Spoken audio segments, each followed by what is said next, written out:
महाराष्ट्राची साक्षरता 2011च्या जनगणनेनुसार 82.34%.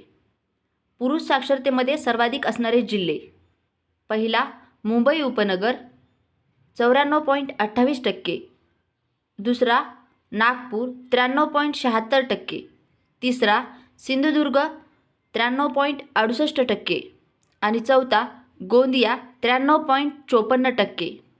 आता पाहूया पुरुष साक्षरता सर्वात कमी असणारे जिल्हे. पहिला नंदुरबार 71.98%, दुसरा गडचिरोली 82.21%, तिसरा धुळे 82.59% आणि चौथा बीड 83.99%. थँक्यू.